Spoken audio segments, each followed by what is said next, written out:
My name is Mary Reck, and you're watching The World According to Mary. Today we'll be doing some Adulting 101, where I share life lessons, whether you're just starting out or seeking new insights. So today we're going to be doing something basic, but something that can be quite profound. We're going to make a salad. I know, salads are really easy. You just chop up some vegetables and drown them in dressing. But I'm going to show you some techniques and some processes that you can use in other parts of your culinary adventures. So let's get started. So first, we need to talk about preparation. The French call it mise en place, which means that everything is put in place. You need to get everything out before you get started so you're not running around trying to find something while you're getting everything chopped up. First, you want to have your cutting board. I have a plastic cutting board. This one happens to be yellow. You can use wooden cutting boards. They make glass cutting boards, I've seen, and they have the thicker wooden plastic ones as well. This one is the silicone one, so it's kind of nice and floppy, and you can actually use it to move vegetables into another container. Next, you want to have the bowls, and we have what some people call a garbage bowl, where you put your trash that you're going to dump in the garbage or recycle or compost.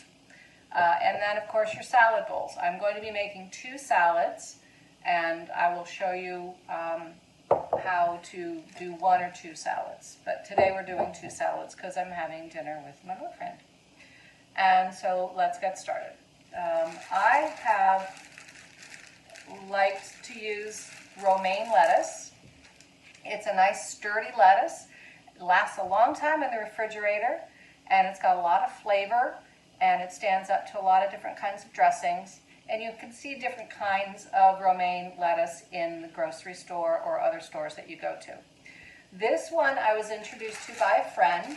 It is called Artisan Romaine. There are like 5 baby romaine heads in a bag, and you can get it at Costco and maybe at other places, I have no idea. And they're really nice because you can make 1 or 2 salads from 1 head of lettuce. There's not a lot of waste, and they're very delicate, but they have a really nice flavor. The next thing I'm going to do is I'm going to use some celery, and you want to have some nice crisp celery. This celery's been in the refrigerator for a few days, and later on in another episode I'm going to show you the different tricks that you can use to extend your celery. But celery is really great because you can use it in, obviously, raw foods, not raw cooking, that's silly, raw foods and in cooking. And I go through celery quite quickly, and each layer of the stalk of celery, the head of celery rather, has different flavors. And as you can see, this one has some nice leaves which have a lot of flavor in them. And I really like to use celery. It gives it a really nice crunch, and it has a salty flavor, so you don't even need to use salt. The next one I'm going to use is the pepper, bell pepper, a sweet bell pepper. They come in basically 3 ripe colors, red, orange, and yellow. The green is not ripe, and it is used in some cooking. I don't like to use it because it tastes bitter to me. But I like to use the orange and the yellow because when I'm using tomatoes, it gives it a nice contrast. Now there is a theory floating around, or a hypothesis, that depending on how many lobes are on your pepper, it depends on what the gender is, but that's not true. I have seen 2 lobes, I've seen 3 lobes, and this one happens to be a really nice big one with 4 lobes. They all have the seeds inside, and so a particular pepper doesn't have a gender. The plant that it came from might, but the pepper itself doesn't. Another thing I'm going to be using is a small cucumber. I like to use the small ones rather than the big ones unless you're going to be making a big, giant, family-sized salad. The big cucumbers tend to go limp and kind of gross before I can finish them. So I like to use these. These last longer, and you can use 1 per person or even sometimes 1 for 2 people. And these are from the grocery store, and they're very easy to use. And they don't have a lot of big seeds, so they're probably not as gassy. Then we have these lovely tomatoes that I got from my neighbor. She grows them in her garden, and she grows the big ones like this, as well as the grape tomatoes, and they were delicious. And I'll show you how to chop these up really nicely. So let's get started. First, I'm going to take off the outer leaves of the romaine lettuce. They tend to get a little dinged up and a little rusty towards the bottom. As you can see right here, there's a little bit of orange there. And they get dinged up in transportation. And I like to consider the sacrificial part of the lettuce. So we have another thing you need to prepare, and I'm sorry, I keep interrupting myself, is you need to have good knives. So you want to find a good knife that fits your hand and is nice and sharp. This one is great. It's called Anilon. That's the brand name. It comes with a nice cover that keeps it safe for you as well as safe for itself, so the blade doesn't get damaged. And it just slides on and clicks in, and it clicks out. It's great. It came with two. The other one was too big, and I gave it to my friend, the one who introduced me to the romaine lettuce. I also use another knife for the tomato, and this is a serrated knife. It's a serrated standard chopping knife. It's a good size, about the same size as this one. And I find that using a non-serrated knife on a tomato doesn't work as well. It doesn't cut it nearly as well. Sorry, it doesn't cut it. Haha. All right, so we're finally going to get started. So what I do is I just chop up carefully, holding onto the lettuce with your hand to keep it steady and keep your fingers out of the way. I'm going to chop off the bottom of the lettuce and release all the leaves. As you can see, sometimes the big heads of lettuce you have to go up quite a ways, so you might want to peel those by hand. But I like to do this with a knife.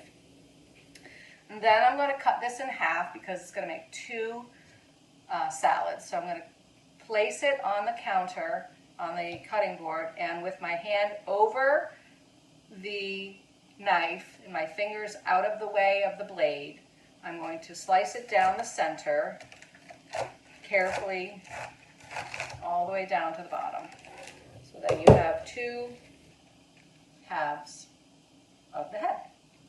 In this case, I'm going to cut them again, and I'm going to do the same thing. I'm going to keep my hands, 4 fingers on one side and the thumb on the other, far away from the knife. I can't stress enough to you how important it is to come back with as many fingers as you went in.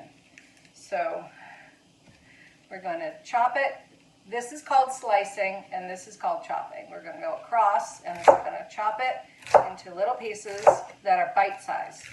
My mother always said that you should never have to use a knife when you've been served a salad.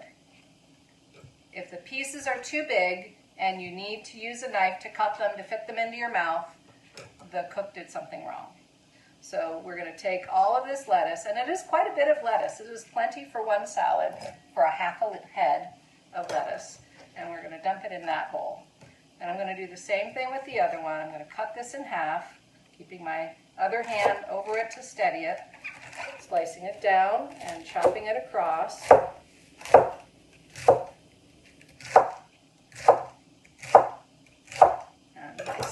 And in this case, I'm going to show you that with this floppy cutting board, you can take it over and you can move the lettuce into the bowl.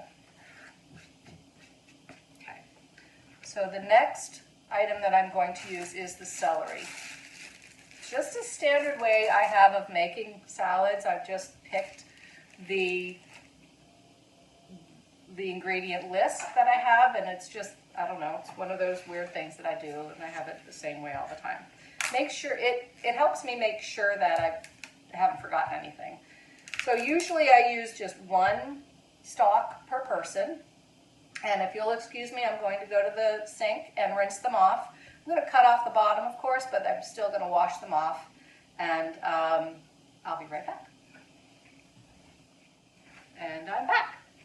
I did get some paper towels. You can use either, as Julia Child would say, impeccably clean regular fabric towels or paper towels or something like that to dry them off, because you don't want water in your salad. That destroys the flavor of the dressing. So you want to keep everything as dry as you can. And if you'll notice here, the top of the celery, that where it splits off into the leaves area, that could sometimes have a lot of dirt in it, and it's really hard to get out. So sometimes you have to cut this little, what is it called? A little connection between the bottom part and the top part, and it's okay. You can do that. You don't have to eat every little bit of it. Okay, so we're gonna chop these up, one per person. And you chop off the bottom, keeping your hands out of the way. And the top part has been cut probably at the farm where it was picked to keep it a standard size. So I don't like that. That's not good eating. So I take that off. And if you get leaves that are kind of limp or show some damage to them, you can chop them off. I really like the leaves because they have a lot of flavor. And if you don't want to have leaves in your salad for aesthetic or taste reasons, you can save them and use them for when you make stock, like chicken or beef stock. So amazing, such an amount of flavor in them. I'm going to chop the tops of these leaves off as well. Sometimes there's a damaged piece of the little stem, so you can pull that off so you don't get the damaged flavor. Continue to chop here. I like to chop it on an angle just to keep it a different shape. You can do whatever you want. Definitely want to keep your fingers away. If you've watched any of Food Channel or Food Network shows, definitely follow the instructions of keeping your fingers in and like this. I watch myself like a hawk so that I do not cut my fingers. And you go slowly. Dinner's not going to take that much longer. By the way, each salad takes maybe 10 minutes to make, and if you do 2 at a time or more, it's going to take less than 10 minutes each, especially if you have one big bowl and then you stir it all up. You mix it all together. So I'm going to not serve that little connection part, so I'm going to cut that off and put it in the garbage bowl. And I'm going to make nice little diagonal slices of celery. I like to do it this way. One reason is because it gives you a nice big piece diagonally, but the string on the back is very short, so it's not really chewy. It's very crispy and it chews easily. Okay, so there's this one. And this one. Now this one has a little bit of damage at the bottom. It's got a little split and it's kind of brown, so I'm going to cut it at the top of that. So I don't want to eat that. That's not good eating. And then I'm going to chop the top off and get to it. And this one, the connector part, is fine, so I'm going to keep that. Now, I mentioned my mother before. She raised 5 kids and was an Army wife, as well as having been in the Army. And she was a big inspiration for me. I didn't learn enough from her, but I have learned things over the years that I thought I'd share with you. And it would be great to keep her memory alive that way. And she did teach me a lot about how to serve things, and she could cook anything. I remember one time my dad went to a restaurant for lunch, and he called her and he said, "Oh, I had this really great meal at this restaurant," and he described it to her, and like 3 days later she recreated it, and it was stunning. She could cook anything. She could cook Chinese food, Italian food, French food. She canned her own tomatoes. I mean, it was amazing. All right, so get back to the salad. I'm going to wash the pepper, the tomato, and the cucumber. I don't normally wash the lettuce because the outer leaves are what gets dirty, and I just throw those away because oftentimes they have a bitter taste. So I'll be right back. Okay. All right, and so I'm just drying off the vegetables because nobody wants water in their salad. That's not very good. All right, so I am going to show you a trick that I figured out. I haven't seen it online before. Maybe somebody's done it, I don't know. But a lot of times on TV, you'll see people cutting a pepper straight down on the side of it. That cuts this off, but it leaves a whole bunch of seeds on the inside. It makes a big mess, and I think it wastes a bunch of pepper, and I don't think that's a good thing. So what I do is I cut down these these lobes, that the part that goes in, and then I peel it off, and then the seeds are all together. It's pretty amazing. You're going to like this. But very carefully, holding your hand away, holding on to the pepper for security, but not getting anywhere near the knife. You're going to cut down on the part of the pepper that goes in on all of the sides of however many lobes you have. This one has 4, some have 3, as I said, and some even have 2. So you're going to go down all the way from the stem end down to the little flower end at the bottom. Now, these are connected right up here, but they're loose here. So I'm going to start peeling them apart. And this one doesn't have any seeds to worry about because all the seeds are right here. Pretty cool. I'm going to do the next one. Same thing, no seeds to worry about. All the seeds are still on the seed core. The next one does have a couple. I am going to be slicing off this whiter part, the pithy part, kind of like that orange stuff, the white stuff on an orange. And this one, I'm going to peel off the seed pod of it. And this one has a couple of loose seeds that I'm just going to pick off. It's very full. So much neater. If you want, you can snack on this part, but you don't have to. All right. So the next thing I'm going to do, and this is the really be very careful part, more so than everywhere else, because you're going to be cutting towards your hand. Don't tell anybody I said that. And you want to be very careful, have a very sharp knife, and in another episode I'll show you how to sharpen your knife. That part's really easy. But you want to have a very, very sharp knife. You're going to hold the pepper so that it doesn't wiggle or slide. And you're going to take your knife and have it right underneath where the not tasty part is, the pithy part. It's kind of like styrofoam. Who wants that?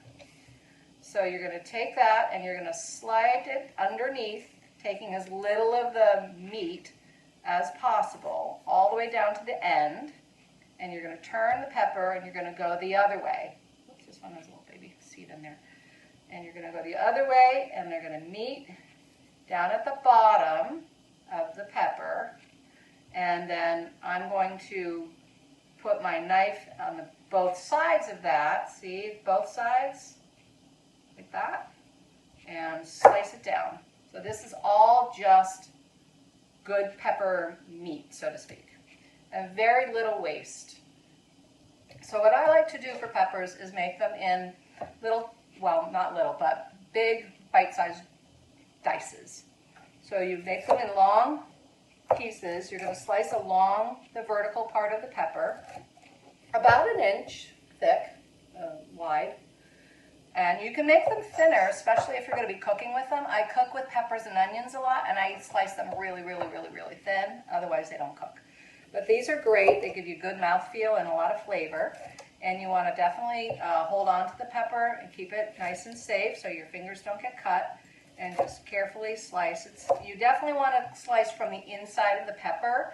If you start slicing from this part, the outer skin, which is really tough, it can slide and your knife can go in an unwanted direction and be bad. So we're almost done. So we're going to slice it down. As you saw, pepper parts were different sizes. That's okay. So you can cut them a couple of different ways. If you are patient and don't have a lot of things to do, you can slice them one at a time, like vertically, like this, down like that. That's kind of fun. And another way is you get several of them and you put them like they're little canoes, and then you carefully holding them, and you move your fingers back and you slice down, cutting through the skin. That's probably the most efficient way of doing it. But you don't want to do too many because you don't want to have your knife get out of control. And so we're going to do 4 at a time here and do a few straight down. Color so beautiful. Handfuls of yellow golden sunshine. It's lovely. And it's a big pepper, so it's going to give you lots of pieces and lots of flavor. There you go. The next thing I'm going to do is with the cucumbers, I'm going to make 1 cucumber per person. And as I showed you earlier, I just rinsed them and dried them with a paper towel. As I said, I don't like to use the big ones. They tend to make you gassy and they can go bad. So just cut off the ends. Those are not good. And slice them down the middle. You could cut them so that they're like upside down boats. Or you can cut them so that they look like they were still connected. So I'm going to do that. And you make these little half moons. And they have a lot of flavor. Some people don't like cucumbers, and you can use whatever you want to use. People have used zucchini. That's very popular. I'm not using carrot today because I'm trying to go low carb. You can use carrot, of course. And there's all sorts of different ones that you can use. So this makes quite a few bites as well. That's going to go in one salad, and this one's going to go in the other salad. And very carefully slice it down the middle, and then chop, chop, chop.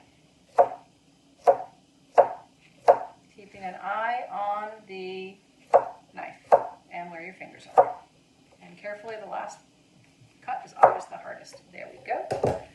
And these are going to be good saladed. Okay. Now the next part is the tomato. Now, tomatoes are delicious. If you haven't had any, I don't know what rock you've been living under. So these are nice and dry. The inside's very juicy, and that's actually going to add to the dressing because there's a lot of flavor. It's not just water, it's got that tomato juice in it. This one has some splits on the top. That's what Mother Nature gave us. So I'm going to cut those off once I get it. But this is going to have enough for 2 salads.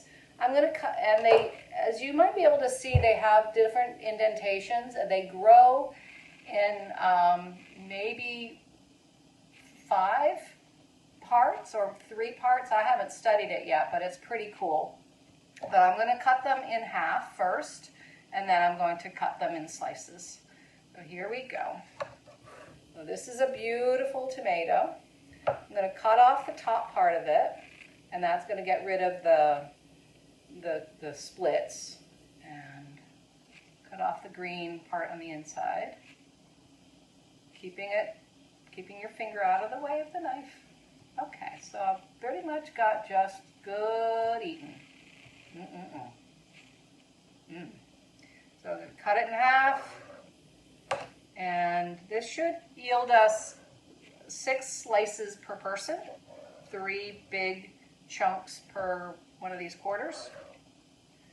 And I like to chop them so you get bite-sized pieces. You can use slices if you want, but I like to chop them and get all the juice to go into the salad dressing. Sometimes you get 3 slices, chunks, sometimes you get 2. So this is a lovely, beautiful tomato. Okay. I'm going to use my knife as a bench scraper. Be careful if you're going to do that. Be very careful. Okay. So this is the other half, and I'm going to put this in my salad. Now, I'd show you how to do an avocado, but the ones we have aren't ripe right now, and I'll do that at another time when they are ripe. I'll pick the minute that it's going to be ripe, because you've heard the joke about 305, the avocado's ripe, 306 is dead. So we also, you can use olives, you can use cheese. And I like to use blue cheese or gorgonzola cheese. You can use shredded Parmesan, shredded cheddar, mozzarella, whatever flavor you want. There's all sorts of different kinds of cheeses, hundreds and hundreds of cheeses. So I like to use about an ounce of cheese because it does put a lot of salt in it and a lot of fat. So you want to be careful with that. But an ounce is considered a serving. So I'm going to put about an ounce in there and about an ounce in there. And blue cheese is great because it's really delicious, and if you stick your finger in it, it's not going to go bad. Especially if it's clean. Okay. The only other thing that's left for me to do is to talk about the dressing. A lot of people like to use the store-bought dressings. So there's some of them are delicious. The blue cheese dressings, Thousand Island, Catalina, French, strawberry vinaigrette, whatever. I like to go pretty simple. We use avocado oil and balsamic vinegar. They're both from Costco. And I like to pour in a couple of tablespoons of each. If you do have an avocado, you can actually use that instead of the oil or in addition to the oil and smoosh it all around and make a really nice thick dressing. And the blue cheese also helps with the dressing if you stir it around properly. So if we just pour a little bit of the oil, let me show you. I have put like 1 tablespoon in. I'm going to put in another tablespoon or so. Glug, glug, glug, glug. And this is really good balsamic vinegar. It's not too strong. It's got a sweet flavor. I'll talk to you at some point about all the different gradations of balsamic vinegar. But this is delicious. And I like to use a couple of swirls. 1, 2, 3, 4. Oops. You can always add more. 1, 2, 3, 4. And as I said, I don't use salt. I just use pepper, fresh ground pepper, because there's plenty of salt in the salad already. I hope you enjoy this video. Let me know what you think, and if you have any ideas, I'd love to hear them. And I will get back to you at a later date with some more information. I hope you have a great rest of your day. Bye. Thank you for watching my video. I will be making more and look forward to your comments. Please let me know if you have any topics that you would like me to cover in future videos. Leave them below in the comments section. Questions are also welcome. Please like, subscribe, and share the video so that I can reach more viewers. Again, thanks for watching.